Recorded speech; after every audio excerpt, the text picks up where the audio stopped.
Hi, my name is Ivy Starnes, and I'm a gaited horse trainer in Fort Worth, Texas.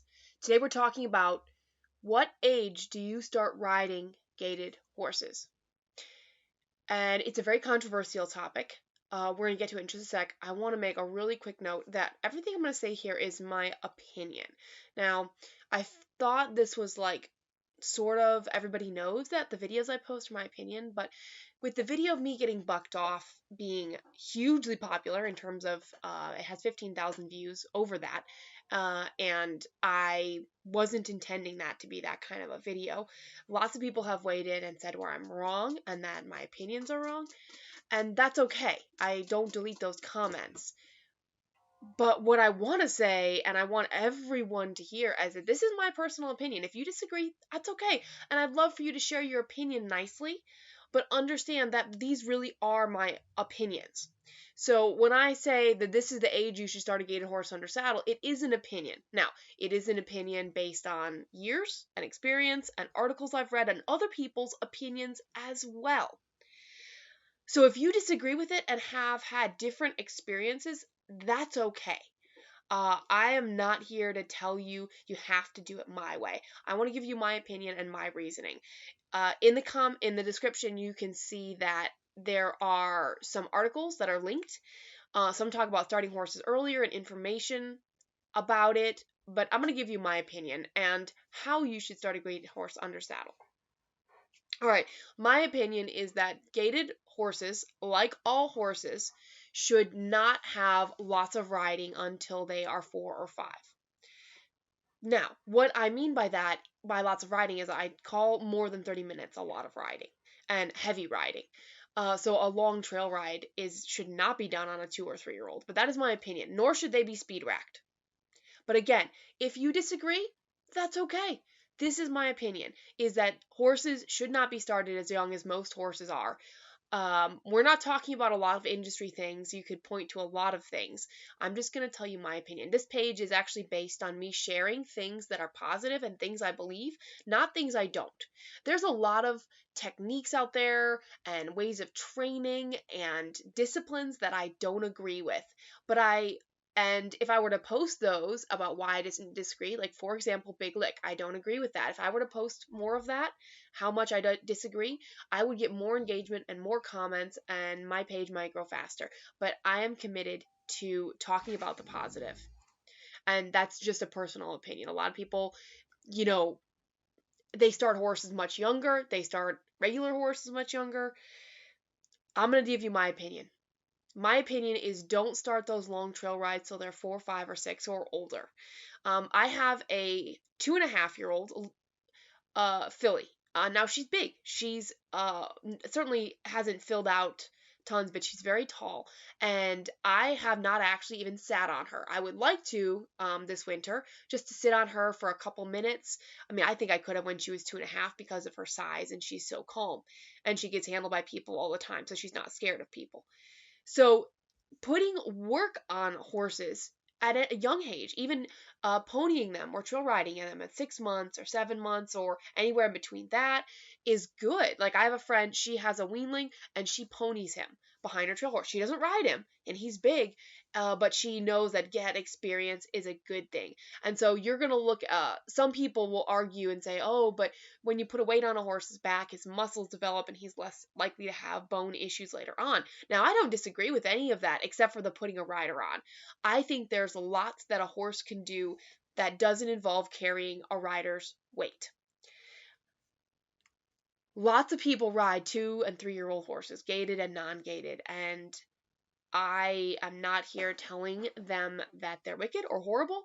I'm just saying that a lot of times horses aren't even mature at that age. Mentally, they're not ready to to learn and to have the attention span, and they definitely don't have the experience that an older horse is going to have. Now, ponying them and doing training is good. Lunge line, long lining, groundwork, those are all beneficial. And when I say young horse, I mean anything younger than 4 years old. Those are all benefits. And there's so many things. There's almost endless things. You can do liberty work, you can do trick training, but you don't have to. But you can do things like a friend of mine, she puts, like a bareback pad and then hangs things off of it that make noise and takes her horses on steps and has them push through things.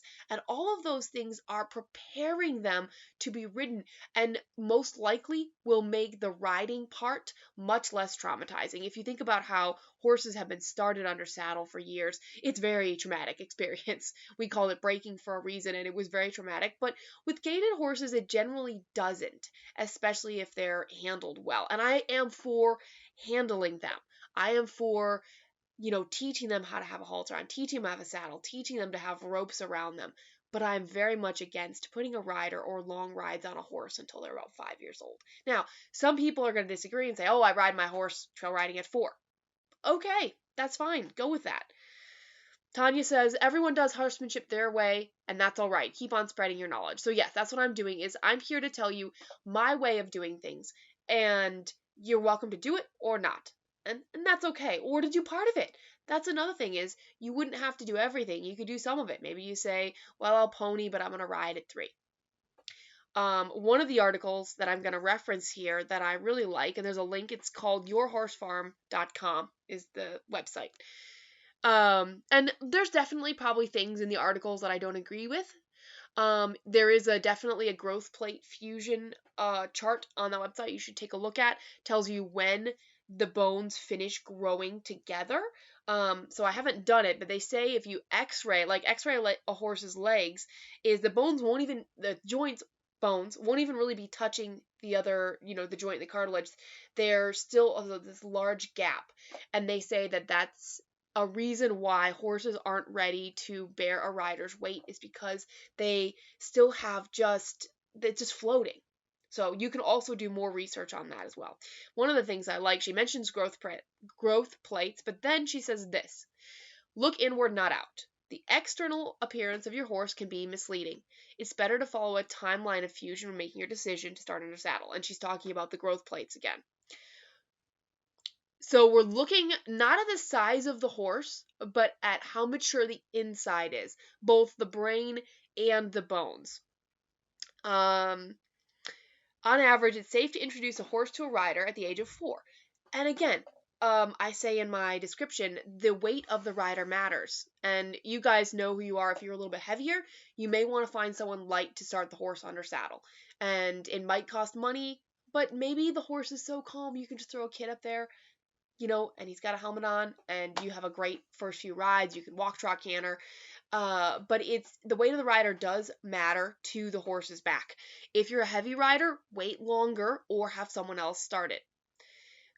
They talk about damage that can happen if they're under saddle too early. And again, this is this person's opinion, and you may not agree. And I don't think this video will be nearly as popular as me getting bucked off. That video was very popular. But I wish more people would see this video. They say they're more at risk for structural damage to their back, which you may not see for years and years and years and years. Now, I have had people comment on my videos. They're like, I've been starting horses at 2 years old forever, and there's been no damage. I've been doing it for 30 years. And the question is, are they checking, x-raying? Horses' backs are different now than they were 30 years ago. I mean, there's so many things that have changed. I just want people to be aware. Now, that said, let's go ahead and look at how to start a gaited horse under saddle. So here's my advice. A lot of people are coming to me for training, and they say, I've got a young horse, 2, 3-year-olds. Well, I won't start 2 and 3-year-olds under saddle. But if you do want to start them under saddle, I recommend you find a really good quarter horse or dressage trainer, and be very specific. When you bring a horse to them, tell them you don't want them to treat them like a gaited horse. Tell them you want them to treat like a Western pleasure horse. Because if you say, train this like a gaited horse, they're just going to think head up. And we, of course, know, if you're on this page, you know head down is the way to go. Train softness, train forward, train suppleness, walk, trot, canter. I don't care if the horse paces or trots for the first 90 days. I want softness, head down. I want the horse to go forward. The horse better know that a light squeeze means go forward. They better know what a snaffle, light touch with a snaffle means. So, I recommend finding a good, just basic trainer. It can be quarter horse trainer, dressage trainer, but make sure that they are doing head down and not cranking the head up. I actually just talked to a lady. She has a dressage trainer, which I'm all in favor of gaited dressage or dressage for your gaited horse. If you have a gaited trainer, go for it. But she said that the horse was going with the head lower, but the dressage trainer said, "Oh, head should be up," and started pulling the head up, and that's completely wrong. Head down. Even if you have a trotty horse, the big thing is because head down means relaxation. Now, again, I don't want them to use ropes and pull their head down, but it's way better for the horse to be relaxed and calm and have the head down so that they can use their back. And yes, I am working on some really good training videos for you guys for free about why head down is so important. Let's see. Cindy says, I agree around 4 years or later to ride, but before you can pony. I like this. Take camping, river crossing, socializing, lots of groundwork. Put the saddle on them to get used to it as much as possible. I totally agree. There's so much you can do before they're 4 years old. April says I do everything but saddle them up until 4 and then light rider by 5. And I think that is so smart. And I'm having to check myself because I have a 2.5-year-old and she's big, right? She looks like she could be ridden right now. But she's not even 3, and I need to take my time with her because I want her to be sound and I want to keep her and I want her to be the horse that I have for 30 years. And be sound and rideable that whole time. And so it matters that I take my time with her and do groundwork. And unfortunately, she doesn't live very close, so I can't do tons of groundwork. But once I do, I'll definitely be showing you guys. Again, get a good basic trainer, have them put the basics on, and then you really only need like 30 days to get them to gait because they know forward, they know head down, they know the bit, they know softness, all of those things. It doesn't actually take long. So then if you have to send your horse to a gaited trainer, it won't actually take very long. It won't take as long as if you had sent them at the beginning because it can take a while to start a horse under saddle. When I started horses under saddle, I did it on my timetable. Like I got a 4-year-old in for training. Now she'd already been started under saddle, but she was very thin. She wasn't malnourished. The owner had fed her, but she was very thin and didn't have a lot of muscle on her back. And she was already a very narrow horse to start with. And I said, I'm not going to put 30 days on this horse because it would involve so much riding that I actually ended up buying the horse, and that's my mare Serenity. I bought her because I wasn't willing to put the time into her when she didn't have enough, as they say, groceries. She didn't have enough muscle on her back for me to actually put the time on. And so that's a choice I made as a professional to say, I'm not actually going to ride this horse because she doesn't have enough muscle on her.